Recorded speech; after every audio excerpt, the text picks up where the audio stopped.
Anime की starting में हमें एक डार्क कमरे का सीन दिखाया जाता है जहाँ पे बहुत सारे प्रीस्ट मिलके एक प्रेयर कर रहे थे, लेकिन तभी अचानक से एक एक करके सारे प्रीस्ट के शरीर में आग लग जाती है। लेकिन उनका हेड प्रीस्ट वहाँ पे भी नहीं रुकता है, वो अपना प्रेयर कंटिन्यू रखता है। लेकिन तभी अचानक से वो भी जलने लगता है। लेकिन मरते मरते वो प्रीस्ट हमारे डीमन को बहुत ही ज्यादा गाली दे रहा था, क्योंकि ये सब कर्मकांड उसी डीमन की वजह से हुआ था। फिर हमें प्रेजेंट का सीन दिखाया जाता है जहाँ पे हमारा रिन अपना पार्ट टाइम जॉब करके घर आ रहा था। लेकिन वो रास्ते में देखता है बहुत सारे आदमी अपने क्रॉसबो का यूज करके बहुत से पिजन्स को मार रहे थे, और इसीलिए उन पिजन्स को बचाने के लिए वो उन सारे आदमियों को पीट डालता है। एंड वो तीनों ही बहुत ही ज्यादा तगड़े तरीके से पीटते हैं, क्योंकि वो हमारे रीन का मुकाबला बिल्कुल भी नहीं कर सकते थे। फिर हमें थोड़ी देर बाद का सीन दिखाया जाता है जहाँ पे वो एक चर्च में था, जहाँ का फादर हमारे रीन को बहुत ही ज्यादा सुना रहा था, क्योंकि आज फिर से वो लड़ाई करके आया था। दरअसल वो उसके असली डैड नहीं है, फिर भी हम लोग उसे रीन का डैड ही कंसिडर करेंगे। लेकिन तभी अचानक से वहाँ पे उसका भाई जिसका नाम था यूकियो वो वहाँ पे आ जाता है। एंड वो आते ही फादर को बोलता है, मैंने अपना सारा सामान पैक कर लिया है, अब मुझे यहाँ से बस निकलना है। दरअसल उसे डॉक्टर बनने के लिए हायर स्टडी की जरूरत थी, इसलिए वो यहाँ से जा रहा था। एंड ये सारी बातें सुनने के बाद फादर बहुत ही ज्यादा खुश जाते हैं। लेकिन तभी अचानक से दो आदमी जो चर्च को साफ कर रहे थे वो हमारे रीन का मजाक उड़ाने लगते हैं। एंड ये सुनकर हमारा रीन काफी ज्यादा गुस्से में आ जाता है। एंड इसलिए वहाँ पे रखा एक लैंप ब्लू फायर के साथ फट जाती है। फिर उसका भाई यूकियो उसे घर ले जाता है एंड उसके घाव में अच्छे से मरहम पट्टी करता है। दरअसल ये घाव उसे आज की लड़ाई से लगे थे। फिर जैसे मरहम पट्टी कंप्लीट होती है, यूकियो से बोलता है, भाई सुनो, मैं तुमसे बहुत ही ज्यादा परेशान हो चुका हूँ। तुम्हें तो तुम्हारे पार्ट टाइम जॉब से भी निकाल दिया गया, एंड तुम्हें कोई पार्ट टाइम जॉब देना भी नहीं चाहता है, क्योंकि तुम बार बार वहाँ से भाग जाते हो एंड अक्सर लड़ाइयाँ करते रहते हो। एंड इसे सुनकर रिन उसे सफाई देने लगता है। लेकिन तभी अचानक से वहाँ पे वही सफाई कर्मी आ जाते हैं एंड वो इसे बोलते हैं, यहाँ पे न्यू हायरिंग का सिस्टम आया है एंड हमने ऑलरेडी तुम्हारा नाम दे दिया है। लेकिन तभी अचानक से वहाँ पे एक दूसरा बंदा आता है एंड वो अपना कोट उतार कर हमारे रिन को पहनने के लिए दे देता है। फिर जैसे ही रिन ये देखता है सारे लोग उसकी काफी ज्यादा मदद कर रहे थे, तो ये सुनकर वो काफी ज्यादा शर्मा जाता है। फिर इंस्टेंटली वो उस कोट को पहनने के लिए चला जाता है, क्योंकि उसका इंटरव्यू बस 2 घंटे में ही होने वाला था। लेकिन रिन को टाई लगाना नहीं आता था, इसलिए उसे छोड़ देता है। फिर जैसे वो बाहर निकलता है वो देखता है फादर एक छोटी सी बच्ची को ज्ञान दे रहे थे। फिर वो छोटी सी बच्ची अपने माँ के साथ चली जाती है। फिर रिन उसके पास जाके बोलता है, वाह जी वाह, आप तो बहुत ही अच्छा ज्ञान पेलते हो। एंड फिर वो हंसते हुए बोलता है, लेकिन तुम तो अभी भी एक छोटे बच्चे ही हो, तुम अभी तक टाई भी लगाना नहीं जानते हो। फिर वो टाई लगाने में उसकी मदद करने लगता है। दरअसल रिन सभी को प्यार तो करता है, लेकिन वो अपने फीलिंग्स को एक्सप्रेस नहीं कर पाता है, जस्ट लाइक तुम्हारी और हमारी तरह। फिर जैसे उसकी टाई लगती है वो अपने इंटरव्यू के लिए निकल जाता है। फिर जैसे ही ऑफिस पहुंचता है वो देखता है उसकी बॉस एक मोटी सी औरत थी,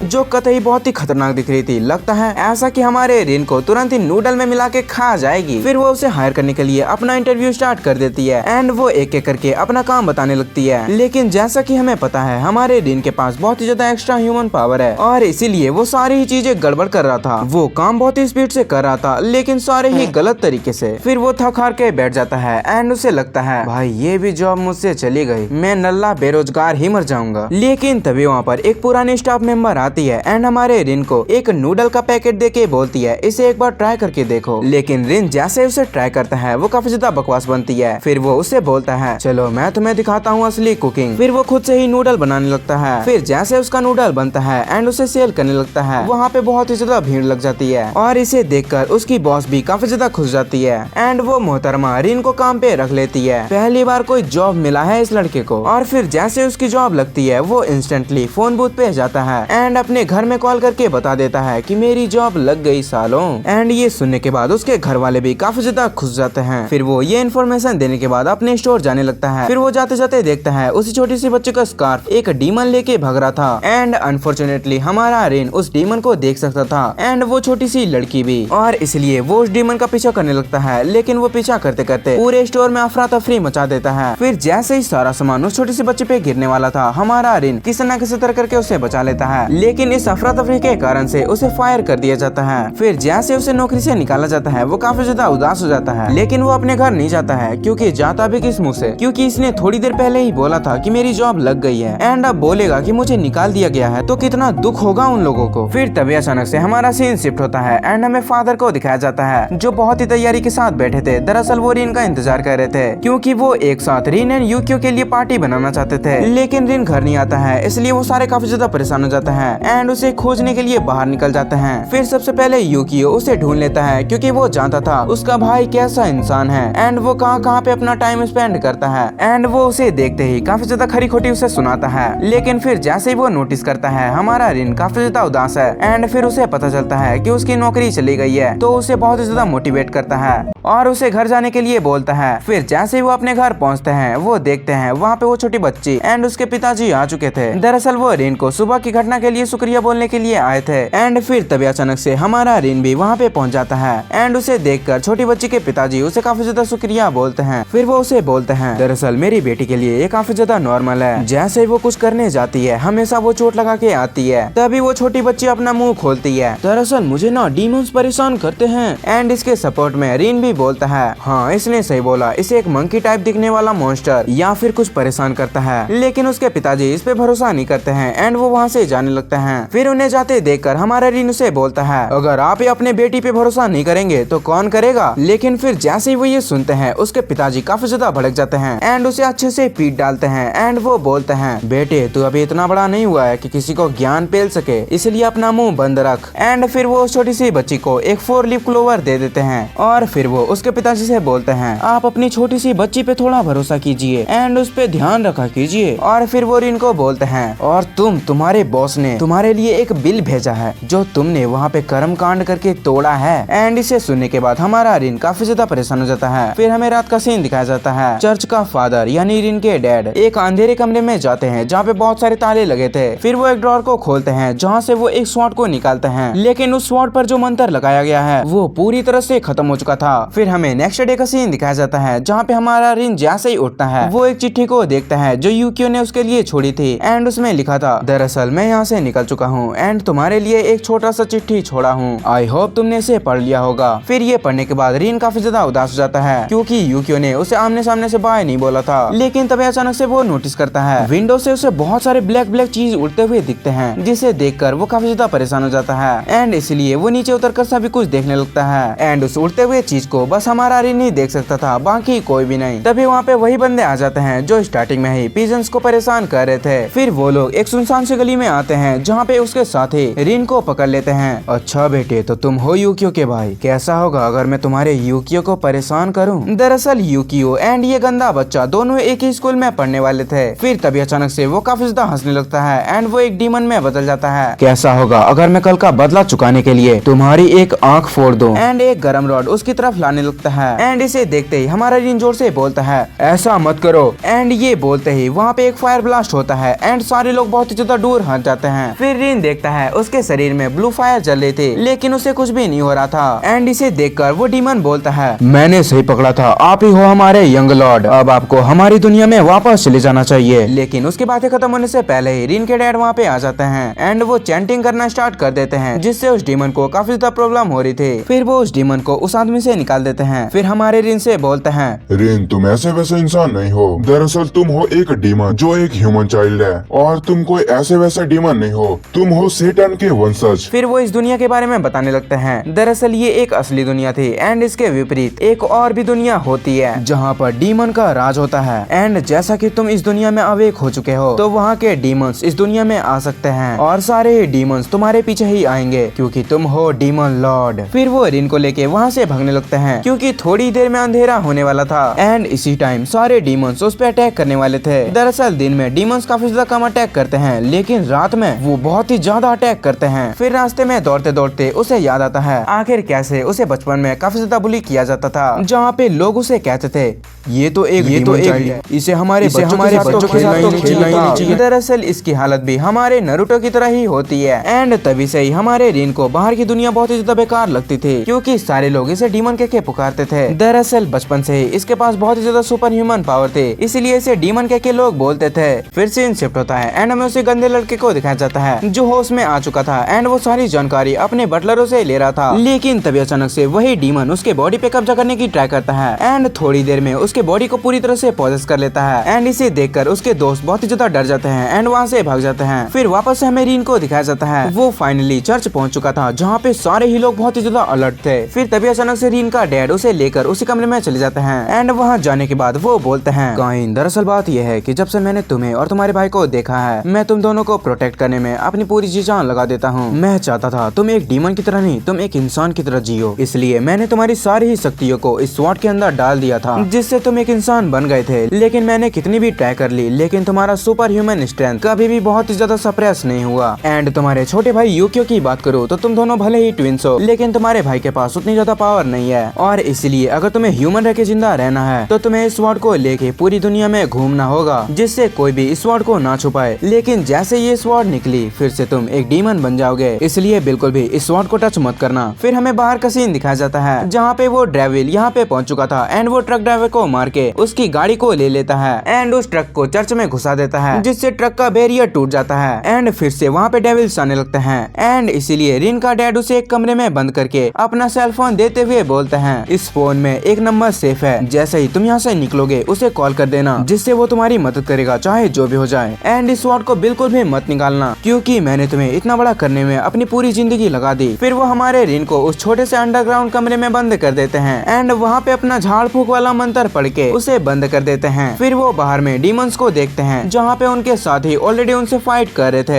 एंड उनके बीच बहुत ही ज्यादा खतरनाक फाइट चल रही थी। एंड ये देखकर रिन के पिताजी भी लड़ाई में कूद जाते हैं एंड फाइटिंग स्टार्ट हो जाती है, जहाँ पे स्टार्टिंग में तो फाइट टक्कर की थी, लेकिन धीरे धीरे डीमन का पल्ला भारी होते दिख रहा था। फिर हमें रिन को दिखाया जाता है जो काफी ज्यादा परेशान था एंड वो अपने प्रीवियस लाइफ को याद कर रहा था, आखिर कैसे वो यूक्यू एंड अपने डैड के साथ खेला करता था। एंड जब सारे लोग उसे डीमन के बोलते थे तो उसके पिताजी कैसे उसे संभालते थे, तुम एक ह्यूमन चाइल्ड हो एंड कोई भी तुम्हें डीमन नहीं बोल सकता है, एंड वो अगर बोल भी दे तो क्या ही फर्क पड़ता है, तुम फिर भी एक ह्यूमन ही हो। फिर से हमें लड़ाई का सीन दिखाया जाता है जहाँ पे वो मेन डेविल लड़ाई में कूद चुका था, जिससे चर्च के लोगों को बहुत ही ज्यादा परेशानी हो रही थी। लेकिन तभी अचानक से वो अपने फुल पोटेंशियल को अनलॉक कर लेता है, जिससे वहाँ पे तो बहुत ही तबाही मच जाती है। वो पूरी तरह से इन पे बहुत ही ज्यादा भारी पड़ रहा था, लेकिन तभी अचानक से हमारा रिन वहाँ पे प्रकट हो जाता है एंड उस डीमन को एक त्रिशूल टाइप वेपन का यूज करके नीचे गिरा देता है एंड उसे बोलता है, मैंने तुम्हें पहले ही कहा है मैं एक डीमन नहीं हूँ। फिर तभी अचानक से रिन के डैड उस पे चढ़ जाते हैं एंड अपने पूरे पावर का यूज करके डीमन को फिर से बाहर निकाल देते हैं एंड अपने सारे साथियों को आदेश देते हैं जल्दी से इसे प्यूरिफाई करो, जिससे डीमन फिर से इसे पोजेस न कर सके। फिर ये सब बोलने के बाद वो हमारे रिन को बोलते हैं, रिन तुम बाहर क्यों निकले, मैंने तुम्हें बोला था ना तुम अंदर ही रहना, ये सारे मॉन्स्टर तुम्हारे ही पीछे लगे हैं, तुम्हें ये काम बिल्कुल भी नहीं करना चाहिए था। लेकिन ये सुनकर हमारा रिन उस पर काफी ज्यादा भड़क जाता है, आप क्या चाहते हैं मैं यहाँ से निकल जाऊँ, तो मैं यहाँ से जा रहा हूँ। लेकिन उनके डैड का कहना ये नहीं था, लेकिन वो जैसे रिन को रोकने की ट्राई करते हैं वो उसका हाथ झटक देता है एंड उसे बोलता है, आप क्या ही जानते हैं, आप तो मेरे रियल डैड भी नहीं हैं, आपको क्या पता है मेरे ऊपर क्या बीत रही है। एंड ये सुनकर उसके पिताजी उसे एक रख के रैप्टा मारते हैं। भाई मैं तो कहता हूँ एक थप्पड़ और लगा दो मेरी तरफ से।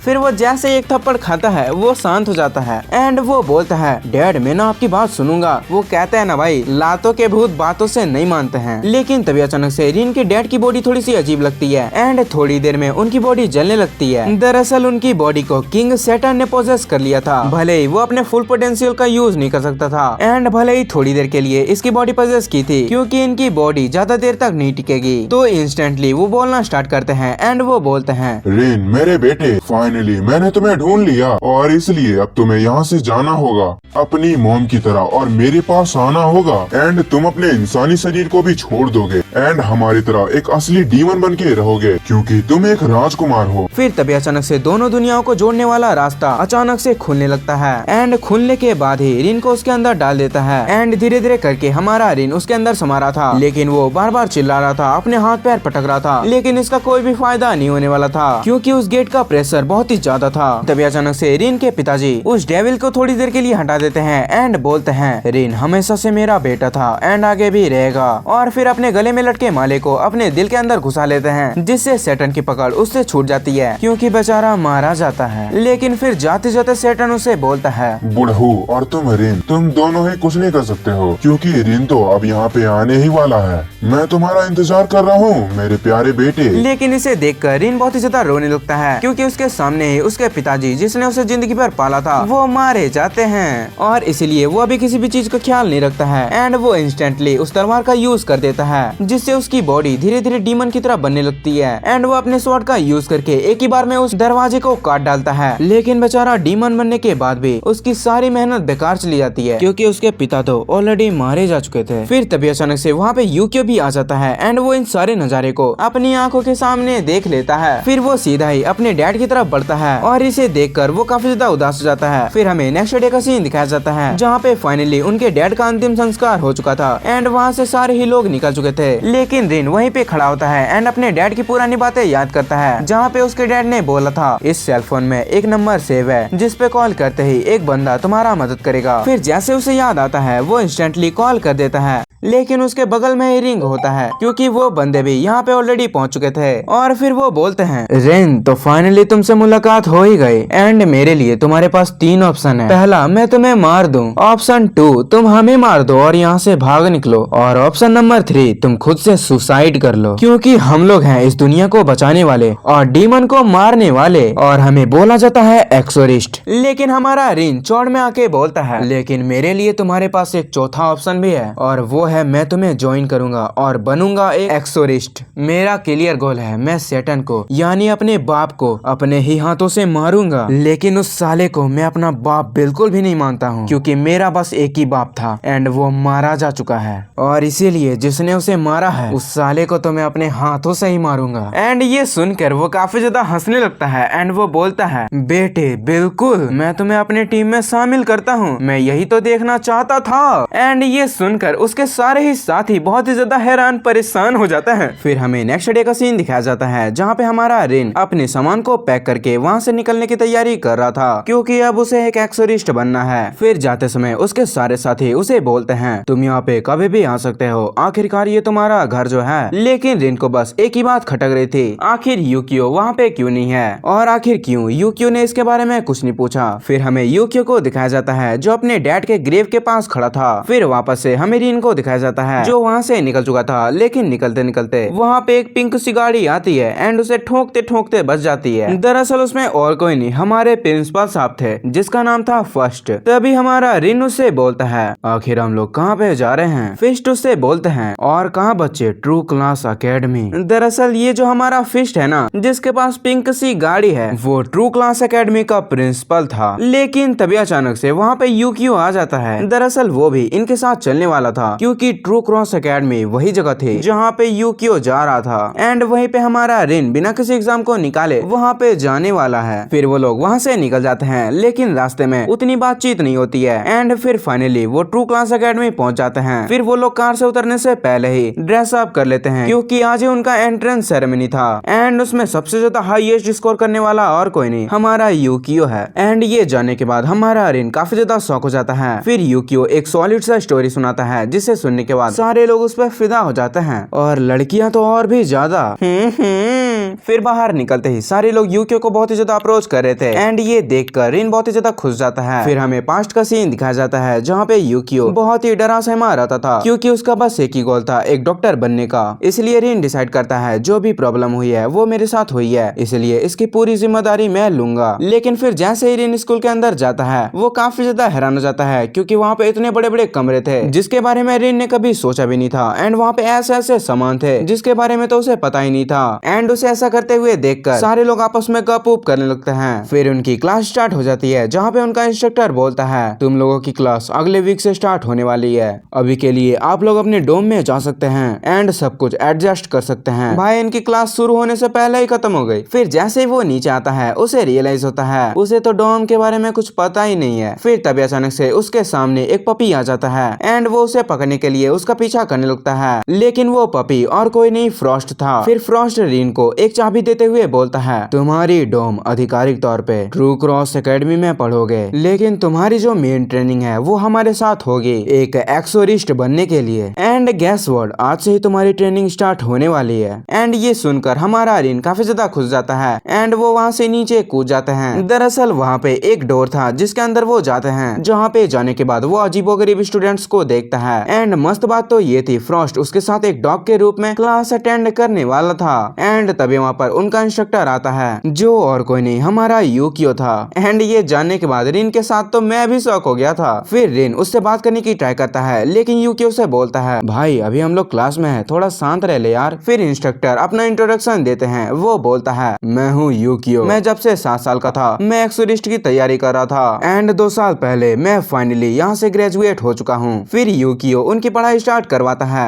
एंड वो एक लो लेवल डीमन का ब्लड निकाल के उन्हें दिखाने लगता है। लेकिन हमारे रिन को कहाँ सब्र था, वो बार बार ट्राई कर रहा था कि यूकियो से बस 1 मिनट बात हो जाए यार। और इसीलिए यूकियो सारे स्टूडेंट्स को कुछ समय के लिए बाहर भेज देता है। फिर दोनों भाइयों के बीच बहुत ज्यादा इंटेंस सिचुएशन बन जाती है एंड एक एक करके हमारा रिन सारे ही क्वेश्चंस पूछता है। यूकियो सीधा ही बोलता है, हाँ तुमने सही सुना, मैं 7 साल पहले से एक्सोरिस्ट की तैयारी कर रहा था एंड फाइनली मैं 2 साल पहले ही यहाँ से ग्रेजुएट हो चुका हूँ। तुम्हें पता है भले ही हम ब्लड रिलेटेड हैं, लेकिन एक्चुअली मैं बचपन से डीमंस को नहीं देख सकता था जब तक तुमने मुझे डीमन की तरह श्रापित नहीं कर दिया था। और तभी से मैं बहुत ही ज्यादा परेशान होने लगा क्योंकि मुझे अक्सर डीमंस दिखा करते थे जिससे मुझे बहुत ही ज्यादा प्रॉब्लम होती थी। इसलिए हमारे डैड ने मुझे एक्सोरिस्ट बनने के लिए बोला। दरअसल तुम्हें पता है हमारे डैड और कोई नहीं इस दुनिया के सबसे ज्यादा डेंजरस एक्सोरिस्ट थे, जो कि अनफॉर्चुनेटली अब मारे जा चुके हैं। तुम्हें पता है उनकी कमजोरी कुछ भी नहीं थे सिवाय तुम्हारे। मुझे पता है तुमने कुछ जरूर ऐसा कहा होगा जिससे हमारे डैड बहुत ही ज्यादा अनस्टेबल हो गए, इसलिए उस डीमन ने हमारे डैड पे कब्जा कर लिया। मीन्स हमारे डैड ने द किंग सैटर्न। इसलिए साले मैं तुमसे नफरत करता हूँ। मैं तो चाहता हूँ कि तुम मर जाओ, जाके नाली में कूद जाओ,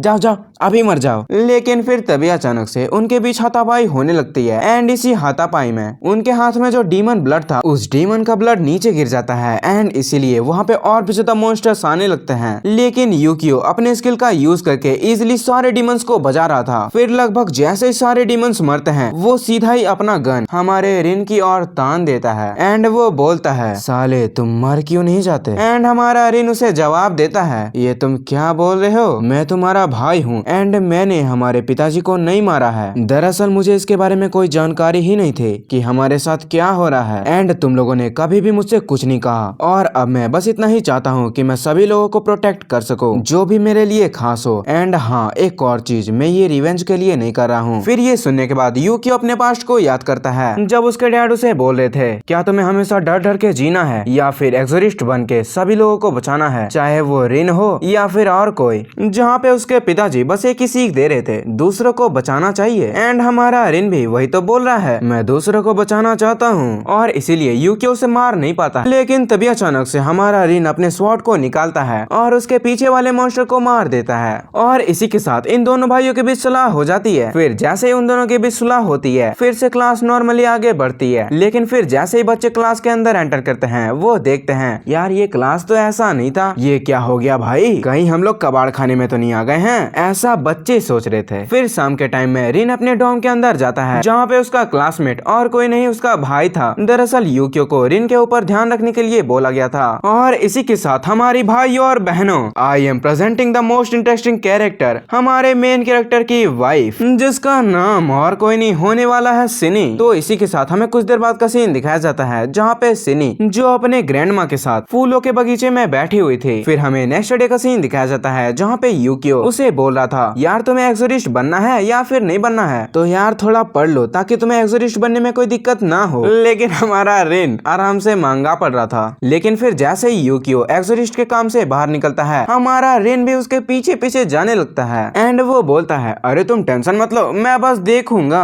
फिर हमें रास्ते का सीन दिखाया जाता है। वो लोग एक जगह पे जाके रुकते हैं जहाँ पे यूकियो को कुछ सामान लेना था और इसलिए वो ऊपर चला जाता है जहाँ पे बस एक्सोरिस्ट को एंट्री मिलती है। एंड जाते जाते यूकियो रिन को बोलता है, कहीं पे जाना मत और किसी भी चीज को छूना मत। लेकिन ये सुनने के बाद हमारा रिन थोड़ा सा भड़क जाता है एंड वो बोलता है, यार तुम मेरी गर्लफ्रेंड हो क्या जो हर समय बड़बड़ बड़बड़ करते रहते हो, बड़ा मैं हूँ या फिर तुम बात करते हो। तभी उसे एक अजीब सी जगह दिखती है जहाँ पे वो जाता है। लेकिन फिर जैसे वो डोर को टच करता है वो नीचे गिर जाती है जहाँ पे पहली बार हमारा रिन अपनी होने वाली वाइफ को देखता है, यानी कि सिली को। एंड वो जैसे ही हमारी सिली को देखता है वो बावड़ा हो जाता है, कह सकते हैं कि वो अपना दिल हार चुका है। हमारी प्यारी सी अबला नारी पे। लेकिन जैसे इसीलिए हमारे रिन को देखती है वो काफी ज्यादा डर जाती है और वहाँ से भागने की ट्राई करने लगती है, लेकिन उसके पैर में कुछ प्रॉब्लम हो चुकी थी इसलिए वहाँ से नहीं भाग पा रही थी। फिर हमें यूक्यो को दिखाया जाता है। एक्चुअली वो सिमी के बारे में उसकी मॉम से इन्फॉर्मेशन निकाल रहा था, जहाँ पे उसकी मॉम बोलती है दरअसल कुछ दिन पहले ही उसकी ग्रैंडमा इस दुनिया से चली गई और तभी से ये प्रॉब्लम हो गई है, उसके पैर अच्छे से काम नहीं कर पा रहे हैं। फिर हमें वापस से रिन को दिखाया जाता है, जहाँ पे सिमी अब समझ चुकी थी रिन एक डीमन नहीं है, तो वो उससे फॉर्मल इंट्रोडक्शन देती है एंड वो बोलती है मेरा नाम सिमी है एंड हमारा लड़का बोलता है मेरा नाम है रिन। फिर हमारी सिमी इस कारण के बारे में और अपनी ग्रैंड मदर के बारे में बोलती है एंड वो बोलती है आखिर कैसे उसकी ग्रैंड मदर इस दुनिया से चली गई एंड वो जाने से पहले बस एक ही चीज बोला करते थे, इस दुनिया में गॉड ने एक ऐसी जगह बनाई है जहाँ पे बस फूल ही फूल हैं एंड वहाँ पे मैं जाना चाहती हूँ। एंड तभी वहाँ पे हमारा यूक्यू आ जाता है सिमी के मॉम के साथ एंड वो आते ही हमारे रिन से बोलता है मैंने तुम्हें बोला था ना भाई इधर उधर मत जाना, मैंने तुम्हें बस 2 मिनट के लिए छोड़ा था और देखो तुम कहाँ से कहाँ आ गए। फिर सिमी हमारे यूक्यू को यूकी बोल के बोलती है अच्छा तो आप आ गए। फिर हमारा यूक्यो सिमी के पैर का जांच करने लगता है एंड उसे पता चलता है इसके पैर में एक डीमन सीड लग गया है, मींस इसके शरीर पर किसी डीमन ने कब्जा तो नहीं किया लेकिन इसकी पावर्स को इसकी ऊर्जा को धीरे धीरे कोई सोख रहा है, कोई डीमन। और इसका कारण है इस लड़की ने उस डीमन के साथ कॉन्ट्रैक्ट कर लिया है, एक वॉइस कॉन्ट्रैक्ट। लेकिन जैसे ही यूकियो सिमी से उसके बारे में पूछता है वो कोई भी जवाब नहीं देती है एंड वो अपनी मॉम को काफी ज्यादा बुरा भला बोलने लगती है एंड वो तभी अचानक से बेहोश हो जाती है। फिर हमें थोड़ी देर बाद का सीन दिखाया जाता है जहाँ पे सिमी उठ चुकी थी एंड वो उठते ही बोलती है अच्छा हुआ मैंने उस फ्लावर के बारे में किसी को नहीं बताया, दरअसल थोड़ी दिनों पहले ही उसने एक फ्लावर को देखा था जिसने उसकी ग्रैंड मदर की हत्या की है, ऐसा तुम बोल सकते हो। एंड वो इस बार सिमी की सारी पावर सोखना चाहती थी इसलिए वो बेला फुसलाकर सिमी को बोलती है मैं तुमसे वादा करती हूँ मैं सदा इस जगह को सुरक्षित रखूंगी, बदले में तुम मेरी हेल्प करोगी। एंड इसके लिए हमारी भोली भाली सिमी मान जाती है और यही कारण था उसके पैर ऐसे हो चुके थे। फिर वो बोलती है दरअसल मैंने आज शाम को फूलों में पानी नहीं दिया है इसलिए मुझे जाके उसे देना होगा। लेकिन फिर जैसे वो फूलों में पानी देती है तभी अचानक से हमारे रिन वहाँ पे आ जाते हैं एंड वो उसे बहुत ही ज्यादा धमकाने लगता है क्या तुम यही चाहती हो कि तुम अपना जान देके इस गार्डन की रक्षा करो, क्या तुम्हारी ग्रैंड मदर ने तुमसे यही बोला था कि अपनी जान देके भी उस फूलों की जगह पे जाना है, या फिर उन्होंने तुमसे बोला था कि वहाँ पे जिंदा रहते ही जाना है। फिर वो अपने ग्रैंड मदर को याद करती है जहाँ पे उसके ग्रैंड मदर ने उसे बोला था तुम हमेशा बहुत ही मेहनत करना, मुझे भरोसा है तुम जरूर ही एक दिन उस जगह को देख पाओगी। एंड फिर जैसे ही उसे ये बातें याद आती है वो बहुत ही ज्यादा रोने लगती है एंड तभी अचानक से वहाँ पे यूक्यू आ जाता है एंड वो बोलता है तुम टेंशन मत लो, मैंने ऑलरेडी इसका क्यू ढूंढने की तैयारी कर दी है एंड मुझे इसका एक उपाय तो मिल चुका है, हो सकता है मैं इसे जल्द ही ठीक कर दूं। एंड तभी अचानक से वहाँ पे उसी डीमन की आवाज आती है जो बोलती है मैं तुम्हें इसे कभी भी ठीक करने नहीं दूंगी।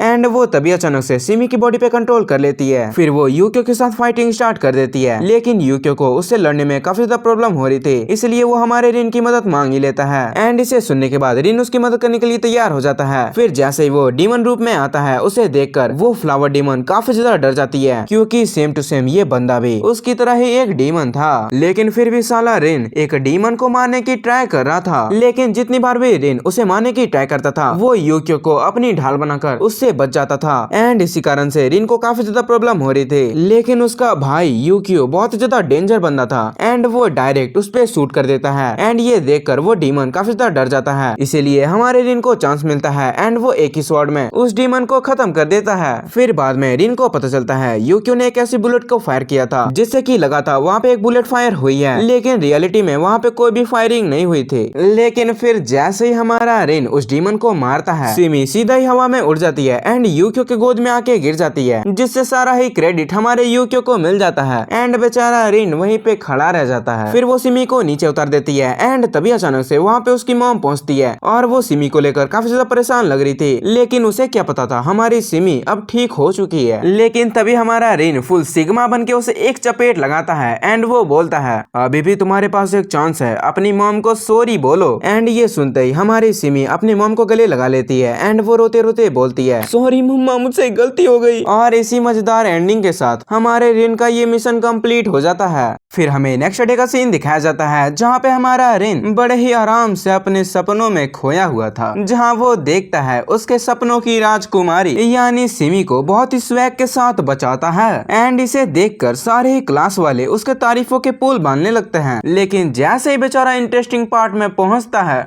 बेचारे टीचर उसे जगा देते हैं। बेचारे को तो सपने भी देखने नहीं दिया जाता है, जहाँ पे उनका टीचर उसे बोलता है अगर तुम्हें यहाँ पे मन नहीं लग रहा है तो तुम यहाँ से निकल सकते हो, हमारी क्लास को डिस्टर्ब मत करो बच्चे। एंड इसे सुनकर हमारा रिन चुपचाप माफी मांग लेता है और पढ़ाई का नाटक करने लगता है। लेकिन टीचर को छोड़ के वहाँ पे एक और आदमी था जो रिन की इन हरकतों से बहुत ज्यादा परेशान था। एंड वो मन में सोच रहा था क्या घटिया इंसान है, इससे ज्यादा घटिया इंसान तो मैंने कभी भी नहीं देखा। एंड ये सोचता है ये एक एक्सोरिस्ट बनेगा सपने में। और इसी के साथ फिर से लेक्चर स्टार्ट होती है एंड हमारा रिन फिर से क्या करता है, वही सपनों वाली यादें। लेकिन इस बार हमारे टीचर उस पे बहुत ज्यादा गर्म हो जाते हैं। नालायक, पढ़ने आया है यहाँ पे या फिर सोने, जैसा कि सेम टू सेम हमारे स्कूल में हुआ करता था। भाई अगर तुम्हें भी स्कूल की याद आई तो एक लाइक तो बनता है यार। लेकिन हमारा रिन कहाँ ही सुधरने वाला था, वो बिल्कुल भी लेक्चर पे ध्यान नहीं दे रहा था। एंड इसी तरह करके 3-4 लेक्चर खत्म हो जाते हैं, लेकिन किसी भी लेक्चर में वो बिल्कुल भी ध्यान नहीं दे रहा था जब तक कि उसका भाई वहाँ पे नहीं आ जाता है। एंड वो आते ही रिजल्ट दिखाने लगता है जो उसने कुछ दिन पहले ही लिया था, जिसमें हमारी सिमी ने बहुत ही अच्छा मार्क्स गेन किया था। लेकिन हमारा रिन उसकी तो बात ही छोड़ दो, बेचारा 2 मार्क्स लेके आया है। एंड इसे सुनने के बाद सुगुरु बोलता है तुम्हें यहीं पे ड्रॉप आउट कर लेना चाहिए, यहाँ पे सारे ही बंदे एक्सोरिस्ट बनने के लिए अपनी पूरी जी जान लगा रहे हैं और तुम बस अपनी छोटी सी गर्लफ्रेंड से चैटिंग करते हो। लेकिन जैसे ही हमारा रिन ये सुनता है वो काफी ज्यादा भड़क जाता है, इसलिए सुगुरु भी उससे हार नहीं मानता है एंड लड़ाई स्टार्ट कर देता है क्योंकि रिन पढ़ाई में ध्यान नहीं दे रहा था। एंड सुगुरु का इस क्लास में सबसे ज्यादा हाईएस्ट रैंक आई थी और इसीलिए हमारा लाडला थोड़ा चौड़ में था। एंड यूकियो भी उसकी ही तारीफ कर रहा था एंड लगभग दोनों के बीच में लड़ाई होने ही वाली थी। लेकिन तभी अचानक से बेल बज जाती है एंड दोनों वहाँ से निकल जाते हैं। लेकिन वो फिशिंग बेल पे बैठने की जगह सिमी से बात करने लगता है एंड वो बोलता है तुम हमेशा मेरे साथ ही रहती हो, क्या तुम्हारा कोई फ्रेंड नहीं है? नहीं, मेरी कोई फ्रेंड नहीं है, क्या तुम मेरे फ्रेंड बनोगे? लेकिन हमारे रिन का जवाब सुनने से पहले ही वहाँ पे सुगुरु आ जाता है एंड वो बोलता है देखो देखो ये अपनी छोटी सी गर्लफ्रेंड से चिट चैट कर रहा है। एंड ये सुनकर हमारा रिन उसे जवाब देता है ये तुम क्या बोल रहे हो, ये मेरी गर्लफ्रेंड नहीं है। तो फिर क्या है ये तुम्हारी, कौन लगती है ये तुम्हारी? एंड ये सुनकर हमारा रिन कुछ भी नहीं बोल पाता है क्योंकि रिन के मन में थोड़ी सी फीलिंग तो जरूर थी यार। एंड वो डायरेक्ट इसे नहीं बोल सकता था, इसलिए वो चुप रहता है और इसी वजह से दोनों के बीच में लगभग लड़ाई स्टार्ट होने वाली थी। लेकिन वहाँ रिन एंड सुगुरु के सपोर्टर्स दोनों को बोलते हैं यार ये तो एक जैसे ही बंदे हैं। फिर हमें नेक्स्ट पीरियड का सीन दिखाया जाता है जहाँ पे वो ट्रेनिंग कर रहे थे, लेकिन तभी अचानक से उनके इंस्ट्रक्टर का कॉल आ जाता है एंड वो वहाँ से निकल जाते हैं। एंड इसी चीज का फायदा उठाते हुए हमारा सुगुरु रिन के पास जाता है एंड उसे बोलता है अगर तुम्हारे अंदर इतनी ही औकात है तो उस मेंढक के पास जाओ एंड घूम के वापस आ जाओ, और अगर तुमने ऐसा कर लिया तो उसके बाद मैं भी जाऊंगा, फिर हमें पता चल जाएगा आखिर कौन है ताकतवर और कौन है लड़कीबाज, क्योंकि ये मेंढक तुम्हारे इमोशन की तरह काम करती है। अगर तुमने अपने इमोशंस को खोया एंड लड़कीबाजी करी तो ये तुम पे अटैक कर देगी। लेकिन हमारा रिन पहले जाने के लिए उसे मना कर देता है एंड उसे बोलता है अगर तुम्हारे अंदर इतनी ही पावर है तो तुम पहले क्यों नहीं चले जाते हो? एंड ये सुनकर बहुत से लोग उसका मजाक उड़ाने लगते हैं, इसलिए हमारा सुगुरु बहुत ज्यादा चिढ़ जाता है। लेकिन उस टाइम पे सुगुरु का इमोशन उसके कंट्रोल में नहीं था क्योंकि सारे लोग उसके पिताजी के बारे में बातचीत कर रहे थे, जहाँ पे उसके पिताजी एक प्रीस्ट थे एंड जहाँ पर सारे ही प्रीस्ट जल के राख हो गए, वहीं पे ये बंदा चुपचाप बैठ के देख रहा था, जिससे सारे ही लोग इसके पिताजी को बहुत ज्यादा श्रापित मानने लगे थे एंड उनसे बहुत ज्यादा बेइज्जती से बर्ताव करने लगे थे। एंड इसीलिए बचपन से ही सुगुरु के मन में बहुत ही ज्यादा हीन भावना पैदा हो गई थी एंड वो सोच रहा था साला मैं ही किंग सैटर्न को मारूंगा। लेकिन जैसे ही वो अपने पिता के बारे में कुछ सुनता है, बेचारा का इमोशन बहुत ही ज्यादा इधर उधर हो जाता है, इसलिए वो मेंढक उस पे अटैक कर देता है। लेकिन तभी वहाँ पे हमारा रिन वहाँ पे आ जाता है एंड जैसे ही रिन उसके सामने आता है, बेचारा मेंढक डर जाता है क्योंकि उसे भी पता चल चुका था आखिर उसके सामने कौन खड़ा है, ये है द किंग सैटर्न का बेटा। इसलिए बेचारा मॉन्स्टर चुपचाप खड़ा हो जाता है। फिर रिन पीछे घूम के देखता है एंड वो बोलता है तुम एक बात जान लो, किंग सैटर्न को बस मैं ही मारूंगा। फिर हमें एक फ्लैशबैक दिखाया जाता है जहाँ पे सुगुरु के दोस्तों ने रिन को सारी इन्फॉर्मेशन दे दी थी। उन्होंने बोला था सुगुरु एक खराब लड़का नहीं है, बस वो थोड़ा सा टेढ़ा मेढ़ा हो चुका है, जस्ट लाइक टेढ़े मेढ़े। फिर हमें प्रेजेंट का सीन दिखाया जाता है जहाँ पे जैसे ही सुगुरु ये सुनता है, फिर से वो रिन के साथ लड़ाई करने लगता है। फिर हमें यूकियो को दिखाया जाता है जो पूरे टाइम रिन पे नजर रख रहा था आखिर वो अपना स्वॉर्ड ना निकाल दे, क्योंकि जैसे वो अपना स्वॉर्ड निकालता है वो एक डीमन बन जाता है। फिर वो डायरेक्ट प्रिंसिपल को कॉल करता है एंड वो बोलता है यहाँ पे सारी चीजें अंडर कंट्रोल है, रिन ने स्वॉर्ड का यूज नहीं किया है। फिर वो वहाँ से निकल जाता है। इसके बाद हमें प्रिंसिपल को दिखाया जाता है जिसका छोटा भाई उससे मिलने आया था एंड वो बोलता है बड़े भाई मुझे जानकारी मिल चुकी है, क्या आपको नहीं लगता है यहाँ पे जितनी भी सारी चीजें चल रही है उसके बारे में सारी जानकारी मुझे मिल चुकी है, क्या आपको नहीं लगता है अब आपको शांति से जिंदगी जीनी चाहिए। एंड इसे सुनने के बाद हमारा प्रिंसिपल उसे बोलता है बिल्कुल भी नहीं। एंड ये सुनने के बाद उसका छोटा भाई वहाँ से निकल जाता है। फिर जैसे उसका छोटा भाई जाता है वो बोलता है अरे बच्चे तुम्हें पता क्या है यहाँ पे पूरी दुनिया का मनोरंजन है, मैं यहाँ से जाके क्या ही कर लूंगा। फिर ये सब बकलोली खत्म होने के बाद हमें नेक्स्ट डे का सीन दिखाया जाता है जहाँ पे यूकियो को खाना खाने के लिए लेट हो गया था, इसलिए वो अपने भाई से बोलता है भाई तुमने जल्दी मुझे क्यों नहीं उठाया एंड तुमने आराम से अपना खाना खत्म किया है।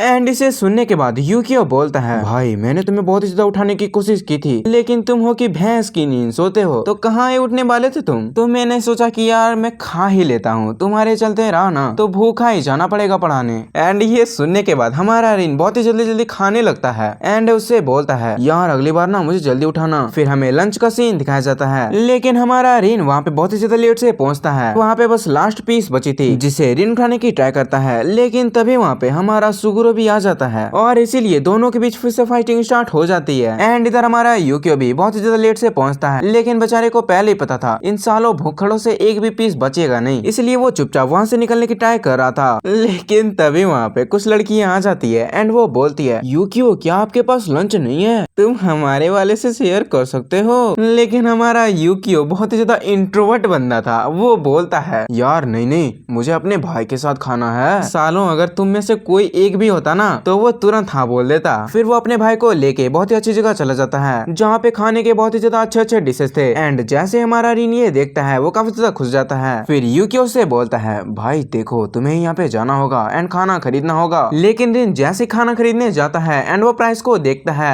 वो बोलता है अरे बाप रे इतना महंगा कौन खाता है खाना, और इसीलिए बेचारा जोश में आके अपने स्वॉर्ड को निकालने ही वाला था लेकिन हमारा यूकियो किसी न किसी तरह करके उसे रोक लेता है। फिर वो दोनों तुरंत ही प्रिंसिपल के पास जाते हैं एंड वो बोलते हैं क्या आपको नहीं लगता है कि हमारे लिए थोड़ा सा प्राइस कम कर दिया जाए। लेकिन हमारे प्रिंसिपल साहब बोलते हैं नहीं नहीं रूल तो रूल होते हैं, ऐसे कैसे कम कर दो तुम्हारे लिए। लेकिन वो अपने पॉकेट से कुछ पैसे निकाल के बोलता है ये लो तुम्हारे लिए पैसे हैं, तुम्हारे पॉकेट मनी जितने तो हो ही जाएंगे। एंड ये सुनकर हमारा रिन अपने स्वॉर्ड को निकालने ही वाला था लेकिन बेचारा यूकियो किसी न किसी तरह करके उसे फिर से रोक लेता है। फिर वो वहाँ से निकल जाते हैं एंड रास्ते में हमारा रिन भाई ये तो बहुत ही कम पैसे हैं, इतने में हमारा गुजारा कैसे होगा, हम तो भूखे ही मर जाएंगे। लेकिन यूकियो बोलता है अरे भाई तुम टेंशन क्यों लेते हो, मुझे एक्सोरिस्ट की जॉब से बहुत ही ज्यादा पैसे मिलते हैं। एंड ये सुनकर हमारा रिन फिर से गुस्से में आ जाता है लेकिन हमारा यूकियो उसे शांत करा के बोलता है अरे भाई थोड़ा रुको तो, मेरे लिए तुम्हारे पास एक सरप्राइज है। फिर वो सीधा ही ग्रोसरी शॉपिंग के लिए जाते हैं एंड यूकियो से बोलता है तुम्हें पता है हम लोग जहाँ पे रहते हैं वहाँ पे एक किचन भी है एंड तुम वहाँ पे इजीली खाना बना सकते हो, क्योंकि तुम्हें पता है ना लड़कियों को ऐसे ही बंदे पसंद आते हैं जो खाना बनाना जानते हो। एंड इसे सुनकर हमारा रिन बहुत ही ज्यादा खुश जाता है एंड फिर जैसे वो घर आता है वो कुकिंग को स्टार्ट कर देता है क्योंकि वो जानता था खाना बनाने के बाद लंच में उसे कोई भी दिक्कत नहीं होगी। एंड फिर जैसे उसका खाना बनता है वो सारे कुछ स्टोर करके फ्रिज में रख देता है लेकिन फिर जैसे ही सुबह उठता है वो देखता है वो खाना गायब हो गया।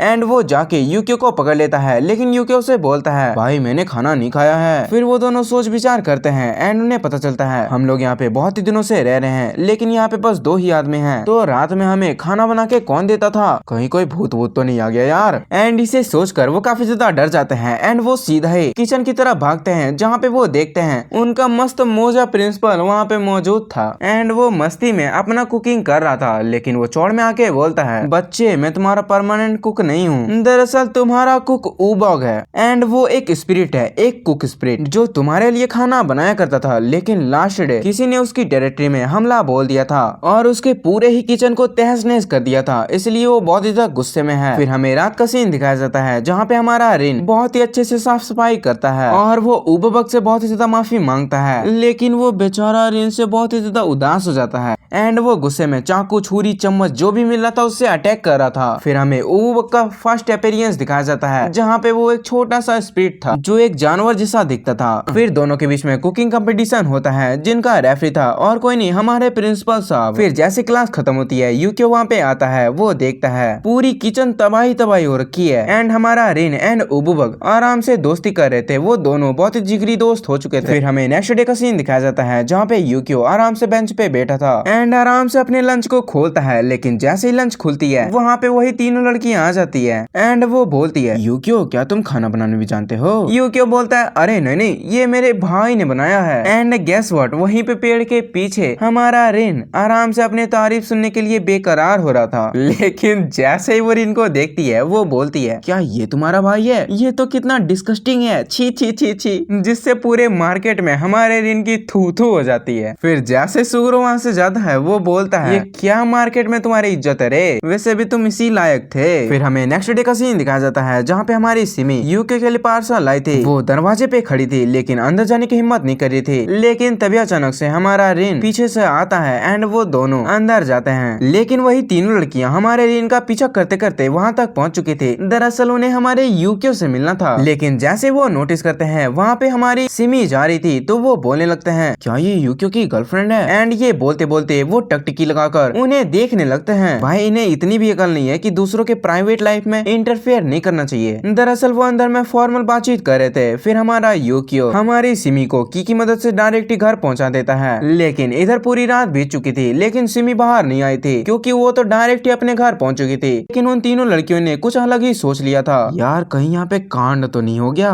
और इसीलिए वो तीनों लड़कियां घर में घुसपैठ कर देती है एंड वो सीधा ही अंदर चली जाती है। वो जैसे किचन में एंटर करती है वो देखती है वहाँ पे बहुत ज्यादा खुशबूदार खाने बने हुए थे एंड वो सोचते हैं यार ये खाना पक्का सिमी ने बनाया होगा, इसलिए वो सारे ही खाने को फेंक देते हैं, जिसे देखकर हमारे छुटकी सी स्पिरिट बहुत ही ज्यादा गुस्सा हो जाता है और वो अपने सबसे खतरनाक वाले रूप में आ जाता है एंड वो तीनों को कढ़ाई में चुका देता है। दरअसल आज वो तीनों का ही सूप बनाने वाला था एंड ये सारी हरकतें सुनकर हमारे रीने न्यू के भी जाग जाते हैं एंड वो जैसे ही देखते हैं वहाँ पे पूरा कबाड़ा कबाड़ा हो चुका है। लेकिन वो जैसे ही उबुबक को देखते हैं वो काफी ज्यादा परेशान हो जाते हैं, लेकिन हमारा रिन समझदारी से काम लेता है एंड वो बोलता है यार तुम्हें याद है हमने वादा किया था हम लोग बहुत ही अच्छे अच्छे डिशेस बनाएंगे जिसे खाने में बिल्कुल ही मजा आ जाए, लेकिन तुम्हें क्या लगता है अगर तुमने इन तीनों लड़कियों को सूप बनाया तो क्या खाने में अच्छी लगेगी? यार बेकार लगेगी, बेकार, इससे अच्छा तो मैं भूखा ही मर जाता हूँ। एंड ये सुनकर हमारा उबुबक थोड़ा सा शांत हो जाता है। दरअसल हमारे रिन को यहाँ पे अपने प्रीवियस लाइफ की याद आती है, मतलब पुरानी बात है यार, जहाँ पे वो फर्स्ट टाइम खाना बनाता है एंड वहाँ पे कोई भी उसकी तारीफ नहीं करता है सिवाय उनके डैड के। उनके डैड बोलते हैं अरे बेटा ये बहुत ही ज्यादा अच्छा है, कम से कम पहली बार जो बनाते हैं उनसे तो बहुत ही अच्छा, तुम ये करते रहो, तुम पक्का एक अच्छे शेफ जरूर बनोगे। फिर हमारा रिन अच्छे से मेहनत करता है एंड एक बहुत ज्यादा डिलीशियस सूप बनाता है जिसे खाकर वहाँ पे सभी लोग खुश जाते हैं। फिर जैसे सब कुछ सेटल हो जाती है वहाँ पे वो तीनों लड़कियाँ बस बड़बड़ाई जा रही थी यूकियो प्लीज हमारा खाना खा लो ना।